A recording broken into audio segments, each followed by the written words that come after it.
雁门关通往代县县城的山路。刚才开的时候就觉得云彩就在身边。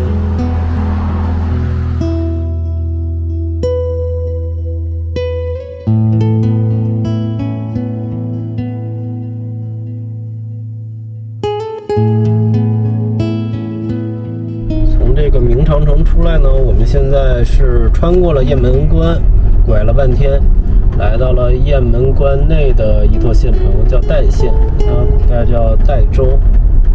我们现在的目的地呢是代县这边的阿育王塔圆的那种白塔，像北京北海公园那种。据梁思成、林徽因说，是比例最好的白塔，而且比较大，应该是。现在它所处的位置呢是在代县的政府大院里，应该是让进的吧。阿育王塔它主要就是说阿育王他比较信佛，他把一些这个佛教舍利做成那种佛塔，它是一个佛塔类别的称呼吧。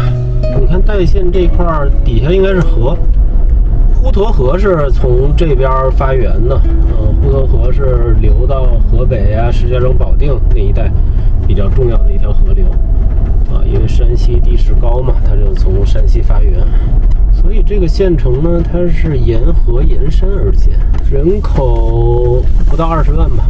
雁门关它就在代县啊，代县比较著名的景点就是雁门关。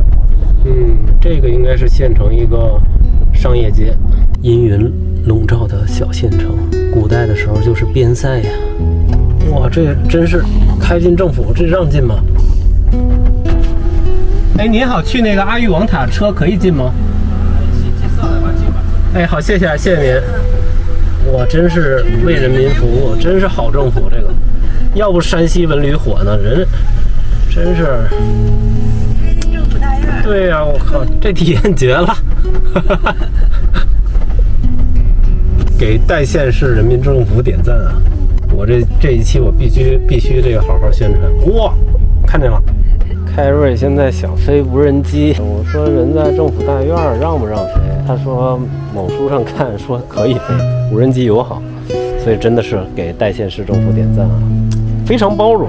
现在还没看到阿育王塔正身呢，但就是感觉你看政府大院有这么多旅游的车，各地的车牌，就感觉非常包容，很好。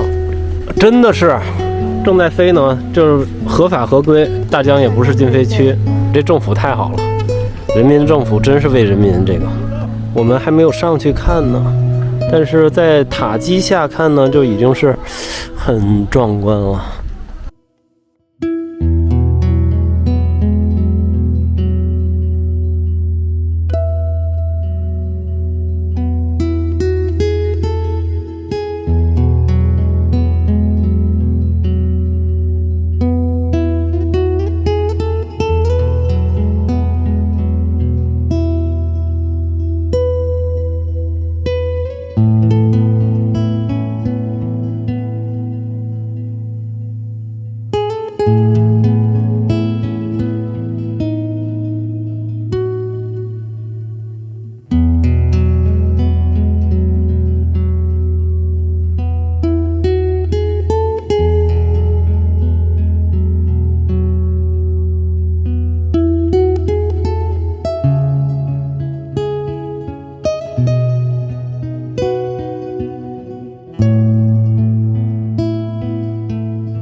最开始它是隋朝的木塔，后来元代是做成了砖塔。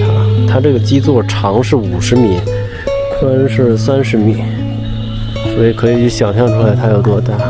走在旁边绕着一圈也得一会儿呢，非常古朴。这是腰线吧？它有这一圈腰线，整体这个比例就感觉很协调，而且它这个形态确实之前比较少见，有点像那个缅甸的那个大金塔。里面是舍利，因为像阿育王塔呢，它实际上里面都应该是有舍利的。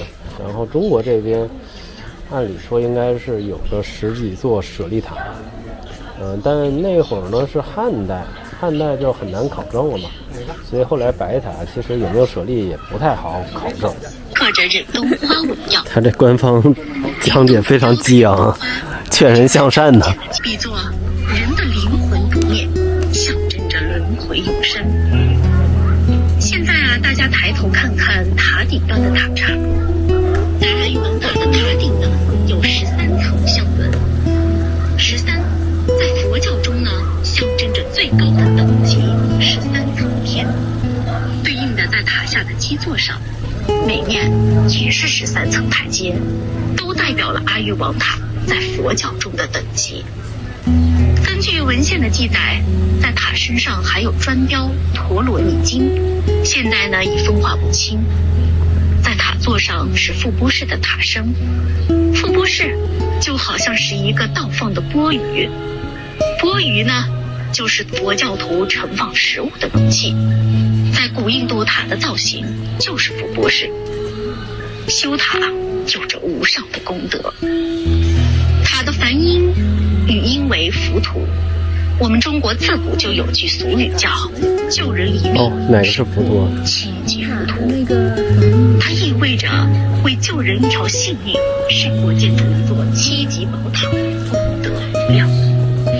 千百年过去了，阿育王塔经历了多少回斗转星移，听过了无数次的鼓角真鸣。它见证了傣州人民的悲欢离合，承载着傣县雁门大地厚重的文化。至今啊，仍耸立在边塞之城傣县，展现着它的建筑之美、艺术之美、人文之美。不错，讲的不错，非常积极向上。就是别的不说啥，他单让把这个外来的车辆也不用登记，人直接给放进政府大院，而且他这院里呢就不大，你看没有什么高楼，没有那么俏丽。我觉得这种姿态呢，确实是很亲民的这么一个姿态，很舒服。